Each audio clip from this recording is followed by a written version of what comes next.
బండి సంజయ్ గారు వచ్చి బీజేపీ క్యాండిడేట్ని గెలిపియండి, పెద్దమ్మ టెంపుల్ కట్టిపిస్తాం. పుట్టుకతోని హిందుత్వమా లేదా రాజకీయ పదవితోనే హిందుత్వమా? మళ్ళీ అదే జూబ్లీ హిల్స్లా ఫిలిం నగర్ టెంపుల్లా నా కపికిషోరోని పక్కకు పెట్టినప్పుడు ఇప్పటిదాకా 2000 గజాలు ఇస్తానన్నారు. ఏడదాకా అయింది అది ఆ పంచాయతీ అన్న ముచ్చట పలుకే బంగారమాయన అని చెప్పి నేను అడుగుతున్నా.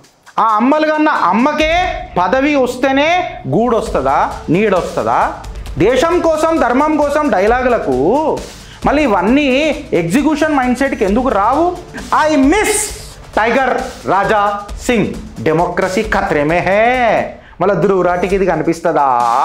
యూసుఫ్ గూడలా మాత్రం రేవంత్ అన్న పోయిండట. పాపం అడుగు పెట్టగానే ఐరన్ లెగ్ ఎట్లా అంటారు? మళ్ళీ వాతావరణ శాఖకు రేవంత్ అన్న ఫోన్ చేసే లోపల సిగ్నల్ కలిసే లోపల వర్షం పట్టి ఉంటుంది. కుర్చీ మడత పెట్టి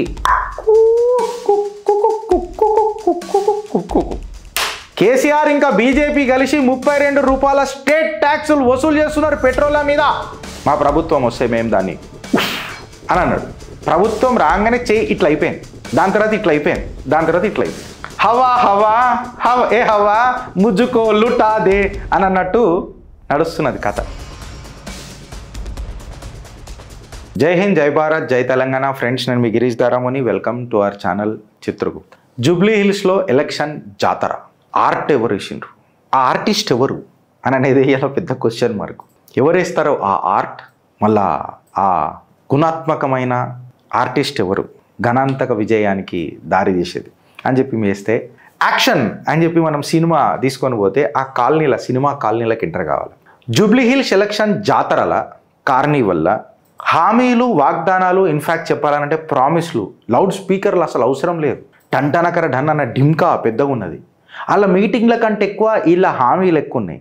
సినీ డ్రామా, రేవంత్ అన్న సినీ డ్రామా, కాంగ్రెస్ సినీ డ్రామా తీసుకొని మనం మాట్లాడితే సీఎం గారు నిన్న ఒక స్టేజ్ మీద కనిపించింది. ఆ స్టేజ్ మీద ఎవరున్నారు అని అంటే ఈ సినీ వర్కర్లతో పంచాయతీ నడుస్తున్న ఎవరైతే A1 నిందితుడు ఉన్నాడో ఆయనని వెనకకి నిలబెట్టుకొని సినీ పరిశ్రమకు నేను హామీ ఇస్తున్నా, సినీ వర్కర్లకు నేను హామీ ఇస్తున్నానంటే పిల్లికి ఎలక సాక్ష్యం అయినట్టే కదా అని అనేది సినీ వర్కర్ల వాదన. ఇది నేనంటలే, ట్విట్టర్లో హోరెత్తి నడుస్తున్నది ట్రోలింగ్ రేవంత్ అన్న సర్కారు మీద. అంటే సీజన్ 1లోనేమో మేము మోసపోయినాం, సీజన్ 2లో మా మీద అంటే మా నుదుటి మీద ఇట్లా ఒక స్టాంప్ గుద్దిపోతారన్నమాట, ఎర్రి పుష్పమా అని. అంతే కదా అని చెప్పి మాట్లాడుతున్నారు. 20% ఏదైతే ప్రాఫిట్ వస్తుందో అది సినీ వర్కర్లకు ఖచ్చితంగా ఇయ్యాలా, పెట్టాలా అని చెప్పి చెప్తారు. అది కేవలం ఇప్పుడు ఎలక్షన్ టైంలోనే ఎందుకు గుర్తొచ్చింది?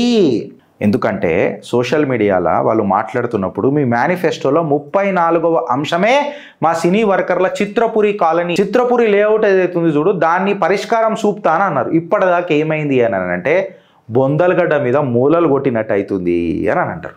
2 సంవత్సరాల తర్వాత ప్రాఫిట్ ఎవడికి, డిపాజిట్ ఎవడికి, లాస్ ఎవడికి, లాగులు ఎవడికి దడిచినాయి, లాజిక్లు ఎవడు మాట్లాడుతున్నాడు అని అనేది దాని మీద పెద్ద క్వశ్చన్ అయిపోయింది. ఇవాళ హామీలను కూడా వేరే లాంగ్వేజ్లలో డబ్బులు చేసుడు మనం చూస్తున్నాం రా నాయన. అదేదో ఉంటుంది చూడు, ఇట్లా మనం నెట్ఫ్లిక్స్లో పోయి ఇట్లా సీజన్ ఇట్లా పెట్టుకొని ఆ ఆడియో టైటిల్స్కో ఇట్లా మార్చేయంగానే మారిపోతుంది చూడది. అట్లా మారిపోతున్నాయి మొత్తం ఆడ. కాకపోతే డబ్బు చేస్తున్నారు, రిలీజ్ క్యాన్సిల్ అయిపోతున్నది. నేను మాట్లాడతలే రేవంత్ అన్న, ఇది సినీ పరిశ్రమ మాట్లాడుతున్నది. టికెట్ రేట్స్ హైక్ చేస్తారు కరెక్టే, కానీ మాకేమొచ్చింది? బంకచెక్క మాషపత్రి తప్ప చెంషాబెట్టి గీక్తే షటాక్ వస్తలేదు. అందరూ కార్మికులే, హీరో కూడా కార్మికుడే కదా అని చెప్పి వాదనలు వస్తున్నాయి. ఇంక ఇలా టైమ్స్ ఆఫ్ ఇండియా పేపర్ అనుకుంటా, ఇఫ్ ఐఎమ్ నాట్ రాంగ్, అందరూ వర్కర్లే కదా అని సోషల్ మీడియాలో ట్రోల్ కూడా అవుతున్నది దీని మీద పెద్దగా. మళ్ళీ దీని మీద రేవంత్ అన్న స్వభావ హృదయులు కదా, ఏం మాట్లాడతారా అని చెప్పి నేను మాట్లాడుతున్నా. నమస్తే తెలంగాణ పేపర్ తీసుకొని కొంచెం చూస్తే నవీన్ యాదవ్ ఎవరైతే కాంగ్రెస్ అభ్యర్థి ఉన్నాడో ఆయన మీద డైరెక్ట్గా గంభీరమైన ఆరోపణలు చేస్తుంది నమస్తే తెలంగాణ. ఏందనంటే అప్పటిదాకా నా మీద ఏమైనా కేసులు ఉన్నాయా అని మాట్లాడిన నవీన్ యాదవ్ గారు ఆల్ ఆఫ్ ది సడన్గా మీ బాసులు కూడా తిరగలేరు జూబ్లీ హిల్స్లా, వాళ్ళ ఇల్లు ఈయనే ఉన్నాయి కదా అన్న ధమ్కి సోషల్ మీడియాలో ట్రోల్ అవుతుంటుంది. విశ్లేషకారులు ఏమని మాట్లాడుతున్నారంటే సీజన్ 1 ఇంత డేంజరస్గా ఉంటే మళ్ళీ సీజన్ 2 సీక్వెల్ గెలిచిన తర్వాత ఏ రకంగా ఉంటుంది? ఇది డెమోక్రసీ ఖత్రేమే హే. మళ్ళీ ధృవరాటికి ఇది కనిపిస్తుందా అని అన్న ఒక ప్రశ్నలు రాజకీయ నిపుణులు అడుగుతుంటే నమస్తే తెలంగాణ సాక్షిగా కాంగ్రెస్ ఏం మాట్లాడుతుంది అని చెప్పి మాట్లాడుతుంది. యూసుఫ్ గూడలా మాత్రం రేవంత్ అన్న పోయిండట, పాపం అడుగు పెట్టగానే ఐరన్ లెగ్ ఎట్లా అంటారు, ఆయన పార్టీని గెలిపించుకుంటూ వచ్చిండు బ్రదర్. వీళ్ళు కూడా బీఆర్ఎస్ కూడా వాళ్ళు ట్రోల్ చేస్తారా నాకు అర్థం కాదు. రేవంత్ అన్న యూసుఫ్ గూడలో అడుగు పెట్టిడట, ఏడు ఖాళీ చైర్లు ఉన్నాయట కంప్లీట్గా. ఐరన్ లెగ్ యూసుఫ్ గూడలో ఎవరు రాలేదు, రేవంత్ అన్న డైవర్జన్ టాక్టిక్స్కి ఎవరు రాలేదు అని చెప్తున్నారు. అరే వర్షం కూడా పడ్డది, పచ్చిగా అయింది, జనాలు అక్కడక్కడ కూడా పోయిర్రొచ్చు, మీరు అన్ని ఫ్లాప్ షోలు అంటే ఎట్లా బ్రదర్? మళ్ళీ వాతావరణ శాఖకు రేవంత్ అన్న ఫోన్ చేసే లోపల సిగ్నల్ కలిసే లోపల వర్షం పట్టి ఉంటుంది. అరే దానిలో లోపల మీరు ఫ్లాప్ షోలు అంటే ఎట్లా? కాంగ్రెస్ క్యాంప్ మూడ్లోకి వచ్చింది బ్రదర్, మీరు కూడా జర అర్థం చేసుకోరు, జర తీసుకోరు ఈ కాంపిటీషన్ని. మీరు ఇట్లా ట్రోల్ చేసేస్తే ఎట్లా చెప్పు మా అన్నని? నేను అంటలే, ట్రోళ్ళు నడుస్తున్నాయి అట్లా సోషల్ మీడియాలో. దాని తర్వాత ఈ ఫోటో ఏం పెట్టినావు గిరీష్ అని అంటే నేను పెట్టలే, సోషల్ మీడియాలోనే కనిపిస్తున్నాయి ఈ ఫోటోలు, ఈ ఆటో ఫోటోలు. దీనిలో మన సక్కదనం సార్ కనిపిస్తాడు, ఇంట్లో కేటీఆర్ కనిపిస్తాడు. అయితే ఈ 2 ఫోటోలలో ఏం ట్రెండింగ్ నడుస్తుంది తెలుసా ఫ్రెండ్స్ సోషల్ మీడియాలలో? ఈ ఆటో ఎక్కిరట, అప్పుడు ఈ డ్రైవర్కి 2 ఆటోలు ఉండేనట, ఆయన రోజుకి 2,500 రూపాయలు సంపాదిస్తున్నాయనట. కాంగ్రెస్ని గెలిపించిరట, దరిద్రం దండయాత్ర చేసిందట, 2 ఆటోలు అమ్ముకున్నాడట, ఇప్పుడు కిరాయి ఆటో నడుపుకుంటుండట, 1000 రూపాయలు కూడా సంపాదిస్తలేడట. ఏంది సారు ఇది అని అంటే మళ్ళీ ఫ్రీ బస్సు పెట్టిండు, కుర్చీ మరత పెట్టి గొంతు మంచిగా లేదు, పాటలు వస్తలేవు ఫ్రెండ్స్. ఇది పరిస్థితి. ఉన్న ఆటో అమ్ముకొని అడక్క తింటున్నా అని పాపం వాళ్ళ గోస చెప్పుకుంటున్నట్టు ట్రోల్ నడుస్తుంది. అంటే నేను ఏమంటున్నా అంటే ఇది రియాలిటీయా పర్సెప్షన్ అనేది నాకు తెలియదు, కాకపోతే పర్సెప్షన్ ఈజ్ రియాలిటీ. మళ్ళీ ట్రోల్ అవుతున్నది కాంగ్రెస్, దీని మీద అర్థం చేసుకోవాలి. రేవంత్ రెడ్డి గారితో ఒక పాత స్పీచ్ ఒకటి ట్రోల్ అవుతున్నది. చెట్టు కిందనైనా, బడి కిందనైనా, బార్ పక్కనైనా, బార్ కిందనైనా, బార్ మీదనైనా, గుడిసె కిందనైనా, గుడిసె మీదనైనా, షెట్ కిందనైనా, షెట్ పుట్టలైనా, కళ్ళు కాంపౌండ్ కానైనా, ఏడైనా కేసీఆర్ ఇంకా బీజేపీ కలిసి 32 రూపాయల స్టేట్ ట్యాక్సులు వసూలు చేస్తున్నారు పెట్రోల్ మీద. మా ప్రభుత్వం వస్తే మేము దాన్ని అని అన్నాడు. ప్రభుత్వం రాగానే ఇట్లా అయిపోయింది, దాని తర్వాత ఇట్లా అయిపోయింది, దాని తర్వాత ఇట్లా అయిపోయింది. ఆ 30 రూపాయల పంచాయతీ ఇప్పుడు ఏంది నేను అడుగుతలే, సోషల్ మీడియాలో ట్రోల్ అవుతుంది. మళ్ళీ దీని మీద కాంగ్రెస్ వాళ్ళ దగ్గర ఏమన్నా జవాబు ఉన్నదా? ఆ రోజేమో మీ భూమి అంతా తొక్కి పాడి చేస్తున్నా అని చెప్పిర్రు. వీళ్ళు భూమి మీదకి రాగానే సబ్స్క్రిప్షన్ రెన్యువల్ అయిపోయింది, అది అంతేలా సబ్స్క్రిప్షన్ రెన్యువల్ అయిపోయింది.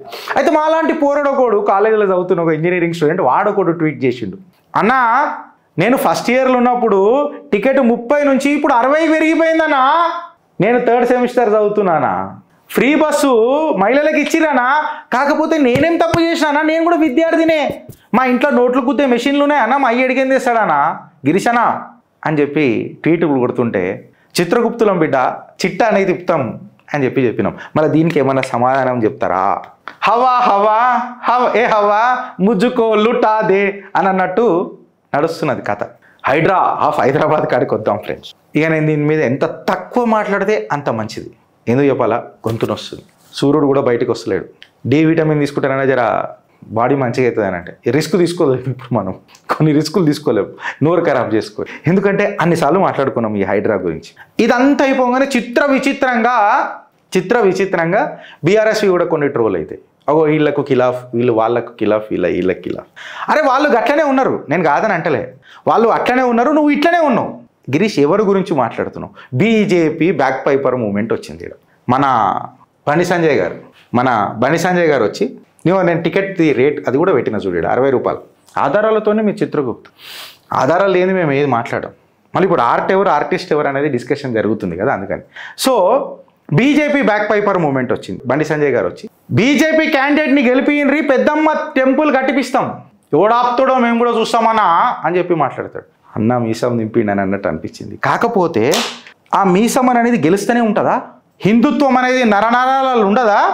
పుట్టుకతోని హిందుత్వమా లేదా రాజకీయ పదవితోనే హిందుత్వమా అననే అనుమానం ఈ సనాతన బంధువుకు మొదలైనప్పుడు బండి సంజయ్ గారు దీని మీద ఏమని సమాధానం చెప్తారు అని నన్ను అడుగుతున్నాను. అంటే పదవి ఉంటేనే మనం మాట్లాడాలనా? పెద్దమ్మ తల్లి ఇలా సెంటిమెంట్ విషయం అయిపోయి మనం మాట్లాడినాం. మళ్ళీ అదే జూబ్లీ హిల్స్లా ఫిలిం నగర్ టెంపుల్లా నా కపికిషోరోని పక్కకు పెట్టినప్పుడు ఇప్పటిదాకా 2000 గజాలు ఇస్తానన్నారు, 7 దాకా అయింది అది ఆ పంచాయతీ అన్న ముచ్చట పలుకే బంగారమాయన అని చెప్పి నేను అడుగుతున్నా.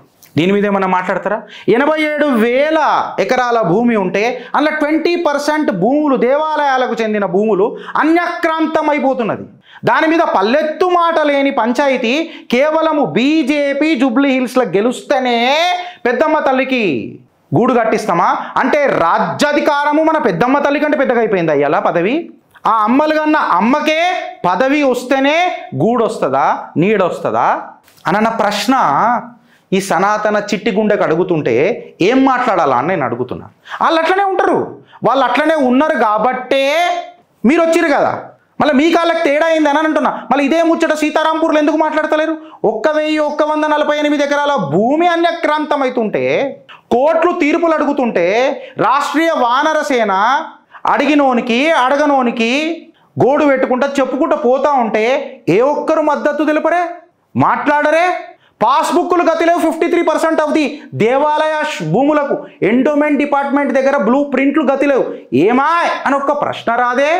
దేశం కోసం ధర్మం కోసం డైలాగులకు మళ్ళీ ఇవన్నీ ఎగ్జిక్యూషన్ మైండ్ సెట్కి ఎందుకు రావు? మాట్లాడుకుతున్నా. మళ్ళీ దీని మీద ఏం చెప్దాం? క్లైమాక్స్ కన్ఫ్యూజన్ ఉంటుంది కదా. ఏ పార్టీ తీసుకున్నా క్లైమాక్స్ కన్ఫ్యూజనే ఉంటుంది. ఎందుకు చెప్పాలా? ఓటేస్టోడికి క్లారిటీ లేదు, పాలిటీషియన్స్కి క్యారెక్టర్ లేదు. గంతే మే ఓడనైతే నెత్తి కొట్టుకొని కేరా అయితేంది గిరీష్ భాయ్. అట్లా కాదు బ్రదర్, ఒక్కసారి నువ్వు ఆలోచించి ఓటయ్యి అంట. డైలాగ్ డెలివరీ బాయ్స్ వద్దు మనకు, డైలాగ్ డెలివరీ బాయ్స్ వద్దు.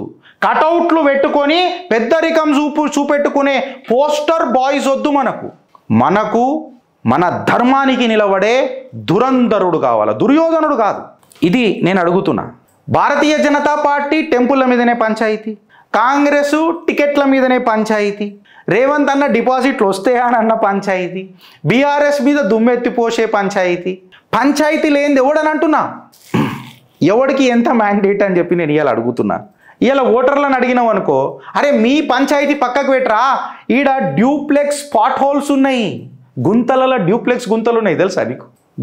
గుంతలలోనే డ్యూప్లెక్స్ గుంత మంచి ఇట్లా డిజైన్లు ఉంటాయి నీకు. ఇట్లా మంచిగా ఇట్లా రాత్రిపూట నువ్వు ఇట్లా కిందకి ఇట్లా ముఖం పెట్టుకొని చూసినావు అనుకో, ఇట్లా స్పేస్లు ఉన్నట్టు కనిపిస్తుంది మొత్తం ఆ గుంతలను చూస్తే. ఇంకా ఆడాడ మా రేవంత్ అన్న పుణ్యాన్ని ఇట్లా లైట్ వెలుగుతున్నాయి అనుకో, తోక చుక్కలు ఇట్లా పోతున్నట్టు కనిపిస్తాయి రోడ్ల మీద. మళ్ళీ గుంతల మీద ఈ డిసప్పాయింట్మెంట్ ఏందిరా? ఆరోగ్యశ్రీ పంచాయతీ ఏందిరా?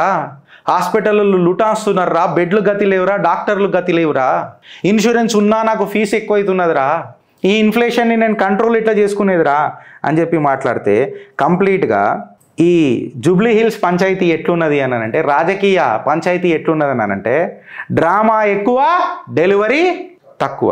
దీన్ని డైరెక్షన్ ఎవరు చేస్తున్నారు అని అంటే, వీళ్ళ అడ్డమైన హామీలు డైరెక్షన్ చేస్తున్నాయి. దీని ప్రొడక్షన్ ఎవరు చేస్తున్నారు రాబోయే అని అంటే, ఈ రాజకీయ నాయకులు సృష్టిస్తున్న కన్ఫ్యూజన్ ఏదైతే ఉంది చూడు, ఆ కన్ఫ్యూజన్ దీన్ని ప్రొడ్యూస్ చేస్తున్నాయి. టికెట్లు ఎవరు కొంటున్నారు అంటే, ఖాళీ కుర్చీలు, కిరికిరి ఓటర్లు. ఇదే కదా లాస్ట్కి జరుగుతున్నది. ఈ ట్వీట్ చూడండి, బండి సంజయ్ గారిది.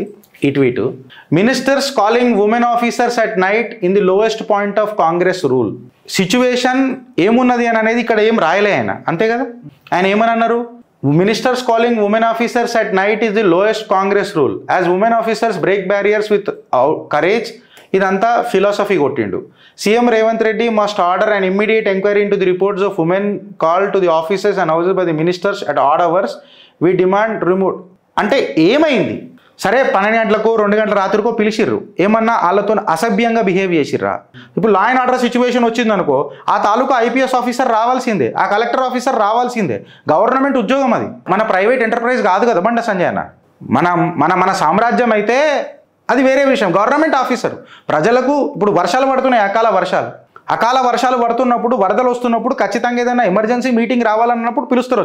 అంటే నేను ఏమంటున్నానంటే, ఇంట్లో ఏదన్నా అనైతిక విషయాలు ఏమైనా జరుగుతున్నాయా? ఎందుకంటే పంచాయతీ పెద్దది, మళ్ళీ సగం నిజాలు అనేది, సత్య దూరపు మాటలు అనేది కరెక్ట్ కాదు. ఇప్పుడు ఇంట్లో మనకు కావాల్సింది క్లారిటీ. అంటే ఏదైనా జరగరానివి ఏమైనా జరిగితే ఆబ్వియస్గా దాని మీద మనం డిస్కషన్ చేయాలి. బట్ జస్ట్ మనం ఏదో మాట్లాడితే అది కుదరదు కదా. అయితే ఇంకొక విషయం ఏంటంటే, మహాత్మా గాంధీ గారే మాట్లాడిండ్రు. ఏందనంటే, ఒక మహిళ మన అర్ధరాత్రి ఒంటరిగా ఏ భయం లేకుండా, ఏ సెక్యూరిటీ లేకుండా మన భారత్ గల్లీల్లో తిరుగుతుంటే అసలైన స్వాతంత్రం అది కదా అని చెప్పిండ్రు. సో నేనేం అడుగుతున్నానంటే, సత్యదూరపు మాటలు కాదు, ఫ్యాక్ట్ ఏంది యాక్చువల్గా? కంప్లీట్గా రాజకీయం చెయ్యాలని చేసుడు కాదు. ఇవాళ మనం జెండర్ ఈక్వాలిటీ అని మాట్లాడుతున్నాం. సో దాని మీద మాట్లాడితే మళ్ళీ మంచిగా ఉంటుంది, క్లారిటీకి ఇస్తే బాగుంటుంది అని చెప్పి నేను అనుకుంటున్నా. నేను అనేది అది.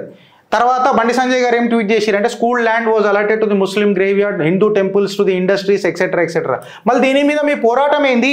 I miss Tiger Raja Singh. Seriously అన్నా అని అనగానే ఏడా అని అంటాడు, ఆడు ఉంటాడు. అది చిన్నదా పెద్దదా ఫరక్ పడదా నాకు గుడి. ఆవు బోలో కాపే ఆరవు రకో సీదా ఎస్పీకి డీసీపీకి పోలీసు వాళ్ళకి ఫోన్లు పోతాయి. నేను వచ్చే వరకు మీరు వెయిట్ చేయండి. I miss Raja Singh. Film Nagar టెంపుల్లో కూడా కనిపిస్తాడు ఆయన, సీతారాంపూర్ దాంట్లో కూడా కనిపిస్తాడు ఆయన. హిందుత్వ అజెండా నాకు మిస్. మళ్ళీ నేను ఐ సపోర్ట్ కొండ విశ్వేశ్వరరెడ్డి.